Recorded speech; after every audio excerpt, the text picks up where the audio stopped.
Puji Tuhan. Shalom semuanya. Apakah ada sukacita di hatimu? Coba katakan dulu samping kiri kanan. Apakah ada sukacita di hatimu? Saya percaya kalau kita bertemu dengan Tuhan setiap saat, pasti ada terus sukacita di hati. Katakan sukacita di hati. Jangan katakan sukacita di hati, tapi Anda punya muka itu brot. Anda punya muka, wajah itu jelek. Padahal Anda cantik loh. Anda itu wanita-wanita cantik, pria-pria yang ganteng, amin. Coba bisa bilang sukacita di hati. Dengan ekspresi wajah. Ya Allah ya. Oke, puji Tuhan. Semuanya bagus-bagus, cakep-cakep. Ya, saudara dikasih oleh Tuhan. Kita akan melihat satu bagian firman Tuhan. Di Matius 4 ayat yang ke-16 sampai yang ke-17. Karena 2 ayat saya akan membacakannya. Saudara-saudara, teman-teman sekalian yang dikasih oleh Tuhan, yang dicintai oleh Tuhan, bisa menyimak di Alkitab kita masing-masing. Bangsa yang diam dalam kegelapan telah melihat terang yang besar. Bangsa ini adalah bangsa Galilea. Kalau kita lihat ayat-ayat sebelumnya, bangsa yang diam dalam kegelapan telah melihat terang yang besar. Dan bagi mereka yang diam di negeri yang dinaungi maut telah terbit terang. Sejak waktu itulah Yesus memberitakan, bertobatlah sebab kerajaan surga sudah dekat. Puji Tuhan. Saudara dikasih oleh Tuhan, beberapa menit ke depan saya akan membawakan satu judul materi khotbah saya yang singkat sederhana ini. Ya, dikasih judul yaitu mentalitas Galilea. Sama-sama kita katakan 1, 2, 3. Mentalitas Galilea. Saya juga tidak tahu Tuhan, apa yang saya mau sampaikan kepada umatmu, anak-anakmu yang kekasih di tempat ini. Tapi tiba-tiba Tuhan sudah ngomong sebenarnya dari jauh-jauh hari buat saya tentang ini nih, judul ini. Tiba-tiba Tuhan ingatkan kembali bahwa itu saja judul yang pernah kamu bawa tapi tidak jadi bawa. Apa ya Tuhan? Itu, oh luar biasa. Tuhan itu luar biasa, amin. Jadi saudara dikasih oleh Tuhan, kita lihat Palestina. Siapa yang sudah pernah pergi ke Palestina? Jalur Gaza? Jadi saudara yang dikasih oleh Tuhan, Palestina lagi. Palestina terdiri dari 3 bagian utama atau 3 bagian atau 3 bangsa utama.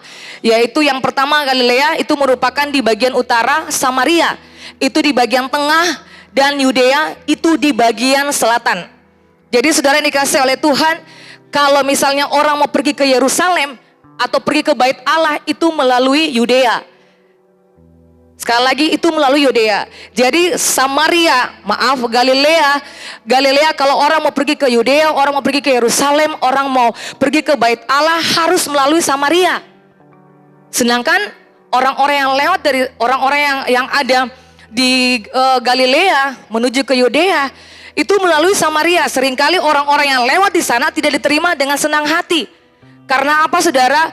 Ada permusuhan antara orang Samaria dan Yudea karena perbedaan agama. Kalau kita bisa lihat, itu Samaria kan kawin campur berbagai macam suku di situ, berbagai macam hal-hal yang mereka lakukan di situ, sehingga orang-orang Yudea tidak suka dengan mereka. Kalau kita bisa lihat ya di Yohanes itu tentang perempuan Samaria. Nah, saudara, Galilea menjadi latar belakang, katakan latar belakang, untuk banyak peristiwa yang menonjol di situ. Banyak peristiwa-peristiwa yang takjub itu ada di Galilea. Betul saudara? Kalau kita lihat kehidupan Yesus di bumi itu terletak di Galilea. Pertama kali ya, Yesus adalah orang Galilea. Jadi hal-hal yang takjub, hal-hal yang akbar, hal-hal yang besar yang dilakukan oleh Yesus itu di Galilea. Baru tersebar ke ujung-ujung bumi. Yang percaya katakan amin. Kota-kota Galilea yakni Betsaida, Kana, Kapernaum serta wilayah lainnya. Banyak kegiatan Yesus dilakukan di Galilea, saudara. Katakan Galilea. Kota kecil. Sebagian besar kehidupan Yesus di bumi dihabiskan di kota Nazaret di Galilea. Jadi kalau kita lihat banyak peristiwa-peristiwa luar biasa terjadi di Galilea. Katakan Galilea. Pada sebuah pesta pernikahan di Kana, ia melakukan sebuah mujizat yang pertama, mengubah air menjadi sopi, mengubah air menjadi anggur di tempat itu. Habis itu setelah Yohanes Pembaptis ditangkap, Yesus meninggalkan Yudea menuju Galilea dan mulai mengumumkan, bertobatlah kamu, sebab kerajaan Allah sudah dekat. Bukan saja hal itu, tapi kesembuhan, keajaiban, pengajaran-pengajaran yang luar biasa ada di Galilea. Bahkan sampai orang-orang mengikut Yesus. Itu ada di Galilea. Kesembuhan besar-besaran itu ada di Galilea. Waktu Yesus mengajar, orang banyak-banyak berbondong-bondong datang kepada Yesus itu di Galilea. Yang percaya katakan amin. Mungkin pada waktu itu bangsa-bangsa menolak ajaran-ajaran disampaikan oleh Yesus. Tapi Galilea, tempat di mana orang-orang datang. Dengan secara seperti mereka rindu, lapar, haus akan Tuhan, mereka mau mendengar. Makanya orang-orang berbondong-bondong. Saudara kalau baca di Matius itu, Injil Matius, banyak orang berbondong-bondong untuk mendengar Yesus bilang apa sih. Bukan saja dia bawa teori, tapi dia mempraktikkan hal-hal yang akbar di Galilea. Yang percaya katakan amin. Jadi Yesus juga menyembuhkan anak pegawai di istana di Kapernaum yang hampir mati itu di Galilea. Mujizat Yesus yang berjalan di atas air, mujizat Yesus ketika ia memberikan makan sekitar 5.000 orang itu di Galilea, tepatnya di Danau Galilea. Betul Bapak Rein? Iya. Jadi memilih juga murid-murid untuk menjadi pengikut juga kebanyakan dari Galilea. Ada apa dengan Galilea? Yang percaya katakan amin. Ada apa dengan Galilea? Kenapa orang-orang banyak menyebut Galilea? Bahkan kalau saudara pelayanan Yesus, semuanya orang-orang dipilih itu semuanya dari Galilea. Saudara tahu titik awal mulanya suatu pelayanan yang besar oleh Yesus itu dimulai dari Galilea. Katakan sampai kiri kanan, Galilea. Penekanan.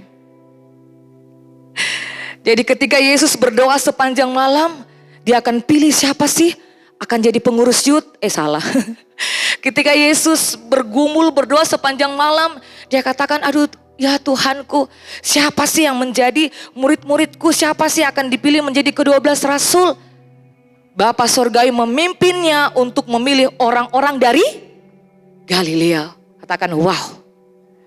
Jadi ke-12 murid Yesus dipilih itu kebanyakan dari Galilea. 11 murid Galilea, Yudas Iskariot kemungkinan besar dari Yudea. Jadi sebagian besar itu semuanya dipilih dari Galilea. Tempat kecil, mungkin tempat terpinggirkan, ini pernah juga dibawakan oleh Mama Gembala buat kita di sini. Tapi inilah Tuhan, mau disampaikan kembali supaya kita lebih mengerti, memahami apa yang Tuhan maksudkan, tujuan hidup kita, identitas kita sebagai anak Tuhan. Yang percaya katakan amin. Jadi orang-orang inilah yang membawa terang besar untuk seluruh dunia, ada di Galilea. Katakan wow.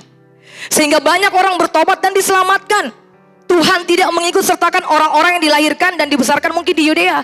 Karena mereka terikat dengan tradisi. Mereka lebih memfokuskan diri kepada tradisi. Itu dibandingkan dengan orang-orang yang ada di Galilea. Kalau Galilea itu tidak terfokus dengan tradisi saudara. Jadi ketika Yesus datang dengan serentak, Yesus datang dengan sukacita, mereka menerima. Kalaupun nanti memang adalah orang-orang yang memang menentang Yesus pada saat itu, tapi kebanyakan orang-orang yang mau menerima dia. Apa yang diajarkan oleh Yesus. Sehingga orang-orang di Galilea banyak yang bertobat, menerima Yesus sebagai Tuhan dan Juru Selamat. Katakan Galilea. Jadi orang-orang yang mudah dibentuk dan terbuka terhadap perubahan. Mereka akan mengubah sejarah dunia, itu adalah orang-orang yang dari Galilea saudara.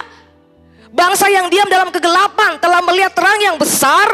Dan bagi mereka yang diam di negeri yang dinaungi maut telah terbit terang, itu ada di Galilea. Jadi orang-orang yang dipilih oleh Tuhan itu ada di Galilea. Orang-orang yang dipilih oleh Yesus itu ada di Galilea. Membawa perubahan-perubahan besar. Orang-orang pencetak sejarah di situ. Orang-orang yang membuat terobosan ada di situ. Mau bilang itu kota kecil kumuh, mungkin tidak dihitung atau tidak diperhatikan. Tapi Tuhan memilih orang-orang seperti itu untuk melakukan perbuatan-perbuatan yang gagah perkasa. Yang percaya katakan amin. Saudara, sejarawan bernama Josephus, dia berkata, ada yang nama Josephus di sini? Sejarawan bernama Josephus berkata, orang-orang Galilea selalu suka akan pembaruan. Ini mentalitas nih orang-orang Galilea. Ini mentalitas. Mereka memiliki sifat dasar yang cenderung berubah-ubah dan tertarik untuk mengikuti seorang pemimpin. Tetapi dalam waktu bersamaan juga orang Samaria mereka mulai menunjukkan pemberontakan, cepat marah, dan suka bertengkar. Tetapi mereka mudah untuk diubahkan. Itu mentalitas orang-orang Galilea. Sedangkan sejarawan bernama Talmud, ada bernama Talmud di sini?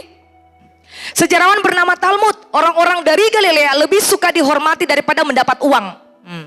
Dalam waktu bersamaan juga mereka cepat marah, suka menuruti kata hati, emosional, dan mudah terbujuk untuk berpetualang. Terbujuk untuk menjadi penjala manusia daripada penjala ikan. Jadi mentalitas orang Galilea, ini mereka ini setia sampai akhir. Siapa yang mau setia sampai akhir di sini mengikut Tuhan Yesus? Coba angkat tangan. Jangan mau seperti Yudas Iskariot. Akhirnya ujung-ujungnya mati bunuh diri. Jadi setia ikut Tuhan. Sampai selama-lamanya ikut Tuhan. Mau terjadi apapun, goncangan, badai. Ya, badai Katarina, badai segala macam badai. Tetap setia ikut Tuhan. Amin. Katakan sampai kiri kanan, tetap setia ikut Tuhan. Jadi saudara yang dikasih oleh Tuhan, Galilea itu gambaran orang-orang yang mungkin sing dianggap saudara. Betul? Galilea mungkin gambaran orang-orang yang tidak dipedulikan. Orang-orang yang tidak diperhatikan. Orang-orang yang mungkin mereka butuh belas kasihan. Mereka butuh pertolongan. Tapi mereka tidak dapat hal itu saudara. Orang-orang yang mereka merasa bahwa mereka kesepian, mereka sendiri. Mereka tidak tahu apa yang harus mereka lakukan. Itu gambaran orang-orang Galilea. Tapi saudara yang dikasih oleh Tuhan. Saya mau katakan buat kita saat ini. Aduh Tuhan luar biasa. Walaupun kita kecil, degil, tidak dipandang. Dan mungkin tidak dianggap. Kita berkata-kata saja orang seperti tidak pasti dengan kita. Dan lain sebagainya, dengar. Kalau Tuhan mau pakai, Tuhan pakai Anda. Siapapun diri Anda, siapapun latar belakang Anda. Dari suku mana Anda, Tuhan tetap memakai Anda luar biasa.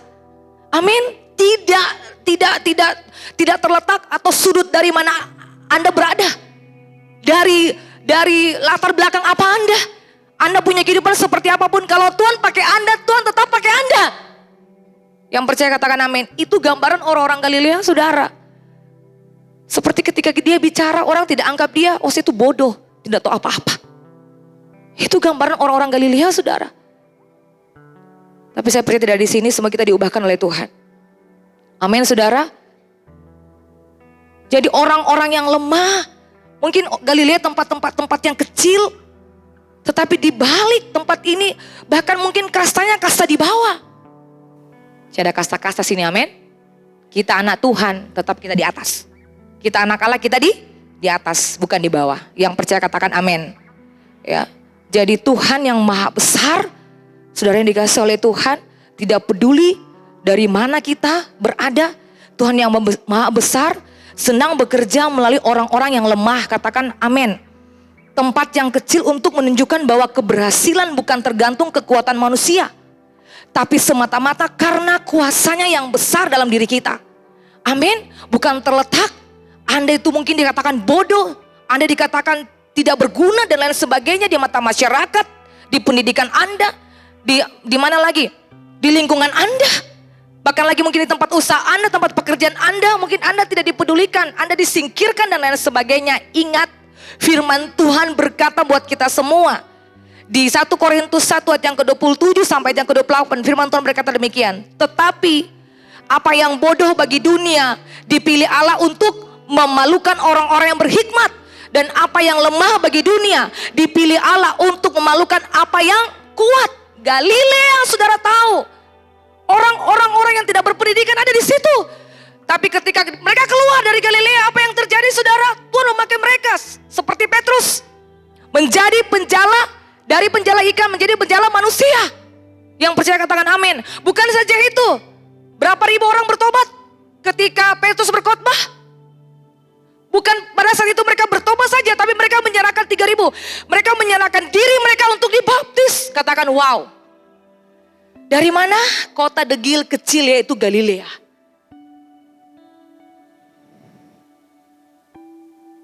Banyak tokoh-tokoh Alkitab saudara, mereka kelihatan kecil, tidak terpandang, ternyata memiliki potensial Mereka memiliki kualitas, katakan kualitas, yang melakukan hal-hal yang berdampak besar bagi seluruh dunia. Bahkan sampai hari ini nama-nama mereka tercatat di Alkitab. Bahkan semua pengkhotbah, gembala sidang, semua pendeta-pendeta, para pastor selalu berkhotbah tentang dia. Berkhotbah tentang dia, padahal itu orang-orang kecil dalam Alkitab. Tapi orang-orang kecil dipakai oleh Tuhan untuk melakukan perkara-perkara yang besar. Yang percaya katakan amin. Haleluya. Katakan di samping kiri kanan, itu hebat. Anda itu hebat. Anda itu hebat. Ayo katakan samping kiri kanan, Anda itu hebat. Jadi inilah tokoh-tokoh Alkitab yang kelihatan kecil. Yang pertama Musa. Kita tahu Musa kan tidak pandai dalam berbicara, tapi Tuhan menggunakan untuk memimpin bangsa yang besar. Anda yang tidak pandai berbicara, Anda yang tidak mungkin pandai untuk ngomong, kata-kata Anda mungkin cuma 1, 2, 3 sampai 10 lah. Tapi Tuhan memakai Anda itu luar biasa seperti Musa. Saya percaya besok-besok Anda akan menjadi pemimpin masa depan yang luar biasa di dalam Tuhan. Amin, saudara. Aduh Tuhan, jangan beta lagi. Hey, tidak, bagi Tuhan tidak pakai masalah-masalah begitu. Bagi Tuhan tidak dipakai kata-kata seperti begitu. Tuhan mau pakai siapa saja. Tapi terkhususnya Tuhan mau pakai orang-orang yang bodoh bagi masyarakat, bodoh bagi dunia. Tapi akan dipakai Tuhan untuk menjadi orang yang berhikmat di mata masyarakat. Jadi saudara, di Alkitab banyak orang-orang kecil yang tidak dipandang. Tapi Tuhan memakai mereka untuk memimpin bangsa Israel, yaitu Musa. Yunus, meskipun ia hanya mengeluarkan sebuah kalimat yang singkat, Tuhan menggunakannya untuk membuat seluruh rakyat Niniwe bertobat, saudara. Yang berikut Daud, meskipun ia hanya seorang gembala domba bertubuh kecil, saudara, Tuhan menggunakan untuk apa? Mengalahkan seorang raksasa bernama Goliat. Dan juga dia menjadi raja. Goliat yang tubuh yang kekar yang besar, tapi dikalahkan oleh Daud. Hanya mengembalakan 2-3 ekor kambing domba. Tapi Daud, saudara, dipakai Tuhan untuk memimpin bangsa yang besar. Orang yang kecil, orang yang tidak dianggap. Bahkan waktu pemilihan raja kan dia tidak ada, Bapak Ibu Saudara, betul? Dia ada di padang lagi sementara mengembalakan kambing domba. Semua sudah dikeluarkan anak-anak dari Isai, tapi tidak ada yang satu yang dipilih oleh Tuhan. Adakah anakmu yang lain? Oh ada. Nabi Samuel. Dia ada di mana? Di padang lagi mengembalakan domba. Panggil dia kemari. Kami belum bisa makan kalau dia belum ada. Dia akan makan bersama-sama dengan kami. Waktu dia datang, elok parasnya, kemerah-merahan, kegantengannya itu luar biasa. Dan semenjak itulah, Samuel bilang, inilah yang dipilih oleh Tuhan. Saudara katakan wow.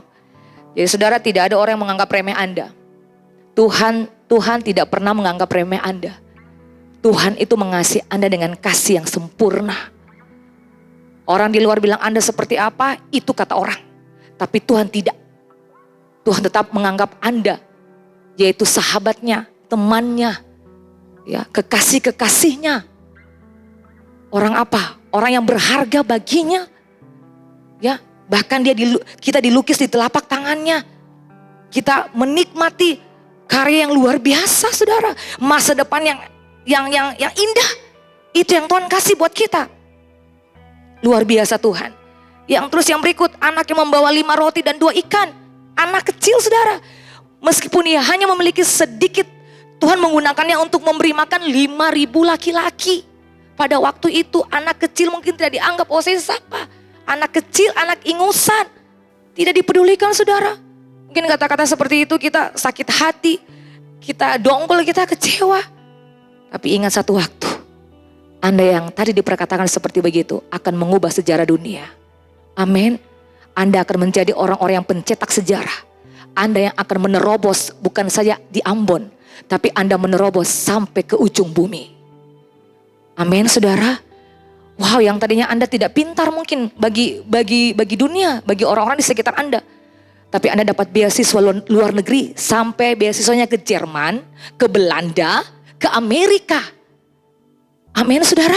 Itu yang Tuhan buat dalam kehidupan Anda. Siapa lagi? Timotius. Meskipun ia masih sangat muda, Tuhan menggunakannya untuk menyebarkan Injil bersama-sama dengan Rasul Paulus. Sampai dibilang jangan seorang pun menganggap engkau rendah. Tapi jadilah teladan bagi orang-orang percaya pada waktu itu. Petrus meskipun ia hanya seorang penjala ikan yang tidak berpendidikan saudara. Tuhan menggunakannya untuk menjadi pemimpin pergerakan kekristenan yang pertama. Yaitu Petrus.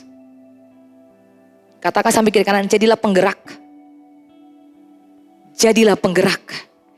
Jadilah penggerak untuk orang lain. Milikilah mentalitas yang Bapak Gembala pernah khotbahkan, mentalitas kerajaan Allah. Mentalitas yang mengubah sejarah dunia. Pikiran, pola pikir, cara pandang kita diubahkan.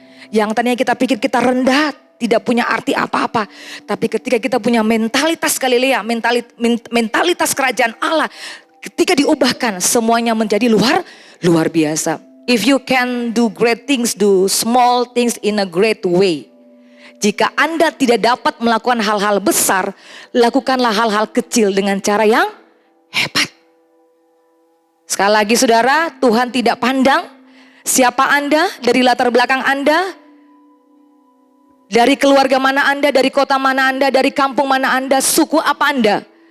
Kalau Tuhan mau pakai, Tuhan pakai. Sekali lagi Tuhan mau pakai, tidak peduli dilihat dari wajah Anda.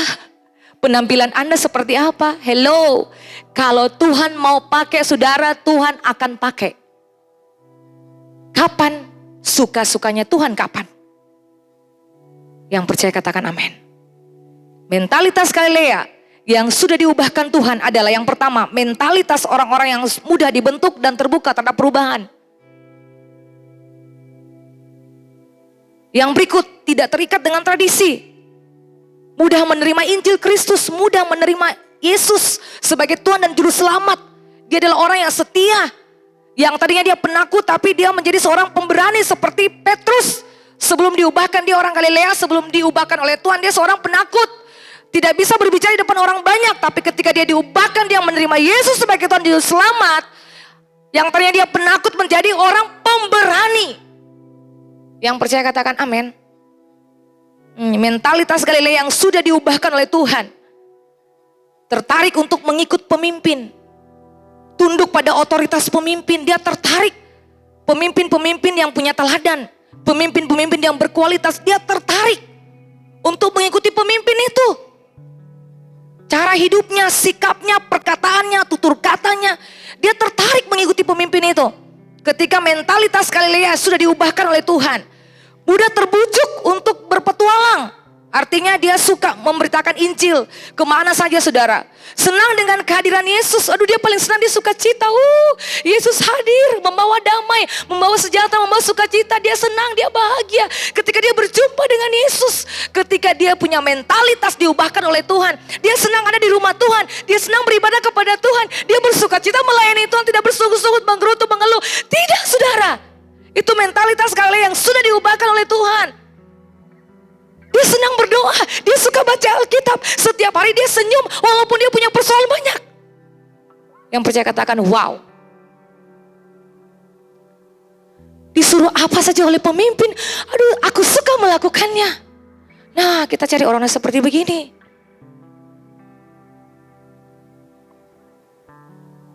Mau hujan, mau panas, dia tinggal di daerah mana yang paling jauh.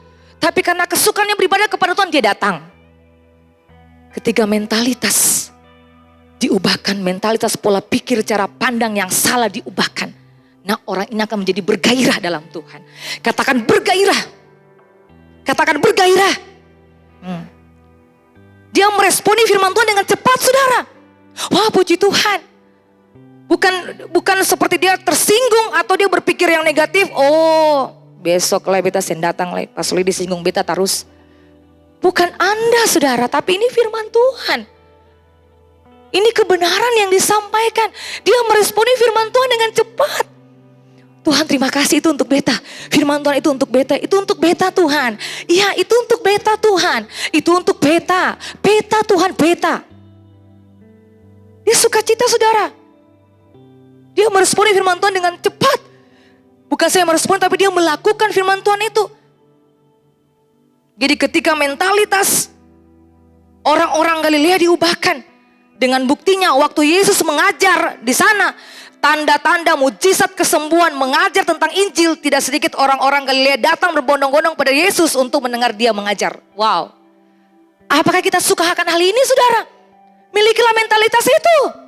Yang percaya katakan amin. Mentalitas yang sudah diubahkan oleh Tuhan. Kita suka dengar ketika pemimpin mengajar, menasehati, mengarahkan, membimbing, memperkatakan kata-kata yang baik, firman Tuhan disampaikan setiap saat. Apalagi mengarahkan, dia senang. Aduh, bicara apa lagi Pastor Ewin? Bicara supaya kita dengar, kita melakukan. Walaupun memang tidak gampang untuk melakukan hal itu. Tapi aduh, kita mau dengar apa lagi mau disampaikan untuk beta. Bukan kita menghindar dari firman Tuhan. Atau kita tidak mau ketika firman Tuhan datang kepada kita. Yang percaya katakan amin. Senyum dulu kiri kanan. Mentalitas Galilea membentuk orang-orang sederhana, biasa saja, kecil, biasa saja, kecil, kelihatan kecil, tetapi dibuat Tuhan terpandang dan melahirkan petobat-petobat baru. Yang tidak terpandang di mata masyarakat, tetapi dibuat Tuhan terpandang dan menghasilkan sesuatu, ada bibit, bebet, bobot, dan bubut.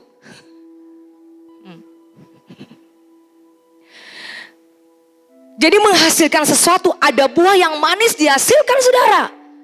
Dari Galilea, bangsa yang tadinya diam dalam kegelapan, tetapi sekarang dia melihat ada terang Tuhan yang ajaib terdapat di sana. Di Gekari, Aridup, Ambon. Orang-orang yang tadinya dalam kegelapan, tetapi masuk dalam terang yang ajaib.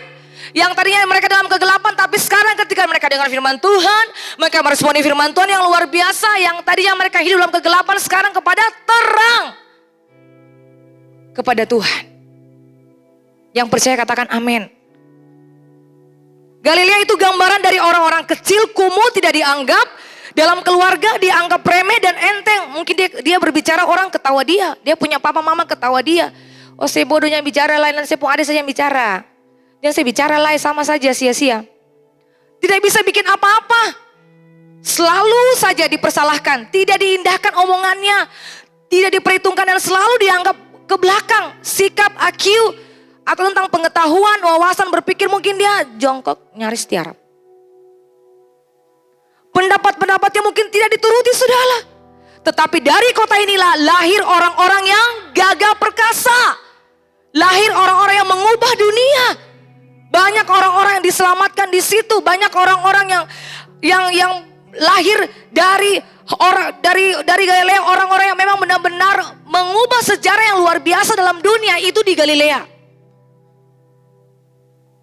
Firman Tuhan bilang di 1 Samuel 16 ayat yang ke-7, firman Tuhan berkata, tetapi firman Tuhan kepada Samuel, janganlah pandang parasnya atau perawakannya yang tinggi, sebab aku telah menolaknya. Bukan yang dilihat manusia, yang dilihat Allah. Manusia melihat apa yang di depan mata, tetapi Tuhan melihat. Katakan sampai kiri kanan, Tuhan melihat hatimu. Tuhan melihat hatimu. Jadi sekarang saudara, ubahlah mentalitas kita. Mentalitas kerupuk, mentalitas pecundang. Secara kejiwaan mungkin kita terganggu dengan perkataan negatif orang tentang kita. Tetapi Tuhan Yesus mengubah mentalitas kita, cara pandang kita, cara berpikir kita menjadi baik dan luar biasa. Orang yang biasa-biasa saja kata dunia akan menjadi yang luar biasa di dalam Tuhan. Amin, saudara. Ubah mentalitas kita. Tuhan memberkati kita untuk tidak menyulitkan kita, saudara. Banyak hal-hal yang besar yang Tuhan kerjakan dalam kehidupan kita. Makanya ubah mentalitas kita, cara pandang kita, pola pikir kita. Bicara saja. Perkatakan hal-hal yang baik dalam diri kita. I don't care, saya tidak peduli apa kata orang. Tapi saya peduli apa kata Tuhan dalam kehidupan saya. Rencana Tuhan tetap terlaksana dalam kehidupan saya. Aku sanggup, Tuhan, Engkau Allah yang melakukan segala sesuatu. Dan tidak ada rencana Tuhan yang gagal. Rencana Tuhan bukan rencana kecelakaan, melainkan rencana damai sejahtera yang penuh dengan pengharapan. Apalagi lagi saudara yang Tuhan mau sampaikan kepada kita, imani, perkatakan sendiri buat diri kita. Apapun orang berkata tentang kita, kita tidak seperti begitu. Milikilah mentalitas yang sudah diubahkan oleh Tuhan. Mentalitas yang tadinya kita berpikir negatif tentang diri kita sendiri, tapi milikilah mentalitas yang diubahkan oleh Tuhan Yesus. Saya hebat Tuhan, saya smart Tuhan, saya pintar Tuhan, saya cerdas Tuhan. Hidup saya bahagia Tuhan, saya sukacita Tuhan. Karena saya dikelilingi oleh orang-orang yang penuh dengan sukacita Tuhan. Saya pintar masak Tuhan. Otak saya jenius Tuhan, bukan sombong saudara. Perkatakan hal-hal yang baik untuk dirimu sendiri. Supaya itulah kamu. Itulah identitasmu. Itulah dirimu. Yang percaya katakan amin. Supaya kita tidak terintimidasi saudara yang membuat kita ciut, tidak bisa berbuat apa-apa, tidak. Siapa lagi yang orang-orang bilang tentang kita, tapi tidak untuk Tuhan. Tuhan punya pemahaman, persepsi itu berbeda dari manusia. Kalau Tuhan bilang kita berharga, kita berarti, kita penting, kita bukan produk gagal, itulah kita. Yang percaya katakan amin.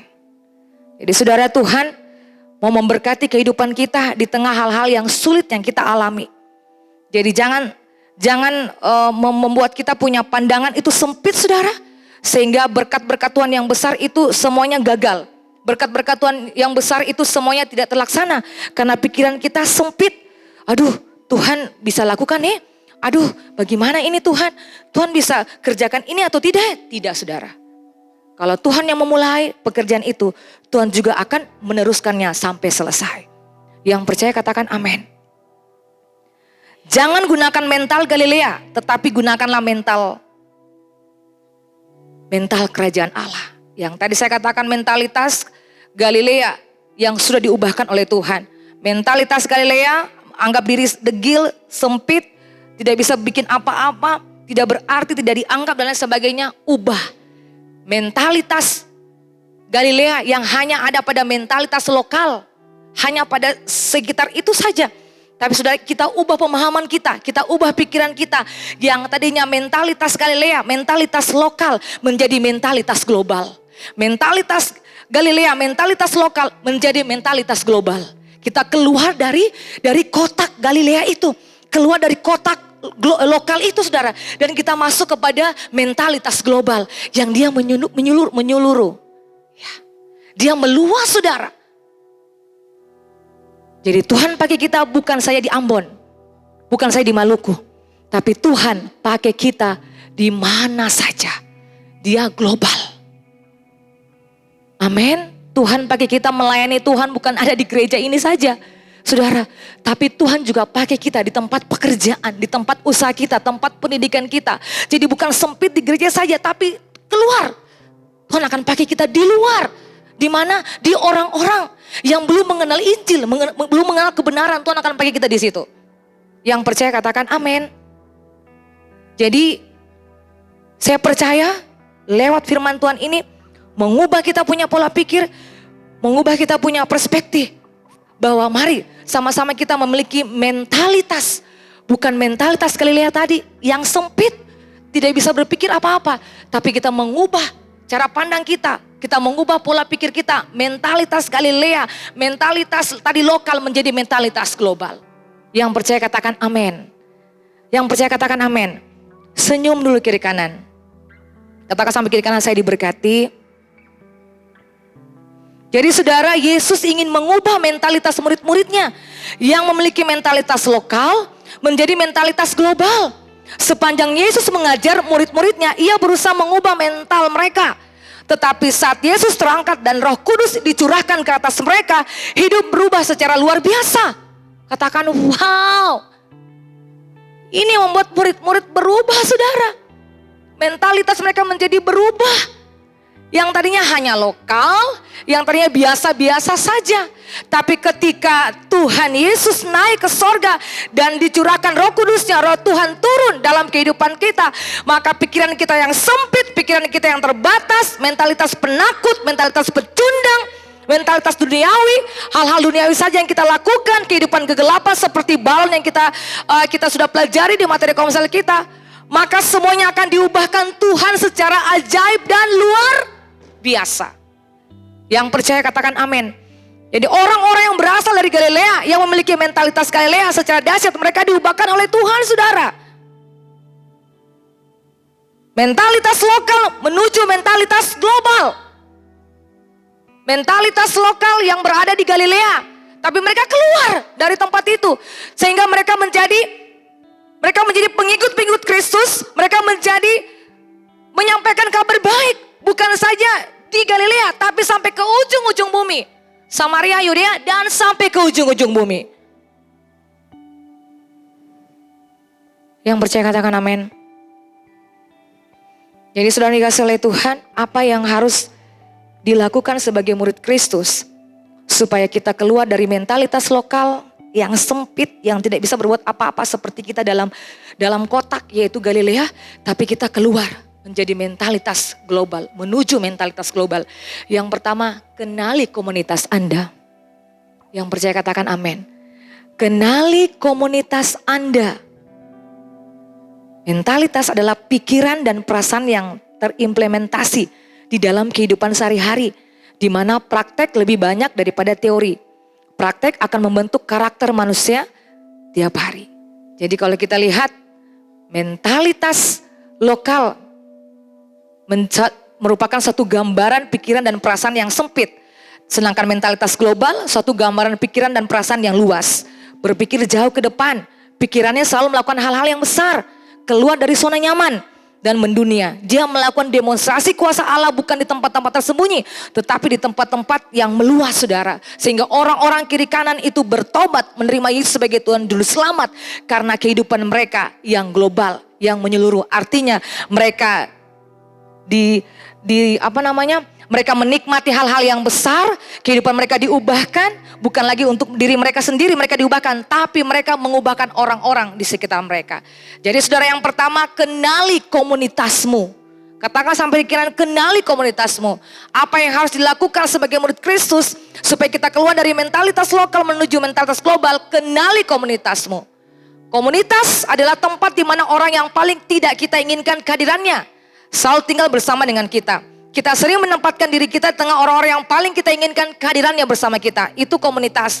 Jadi kita suka orang-orang yang dalam komunitas itu orang-orang yang suka dekat dengan saya saja. Tapi kalau tidak, ya sudah, itu bukan komunitas saya.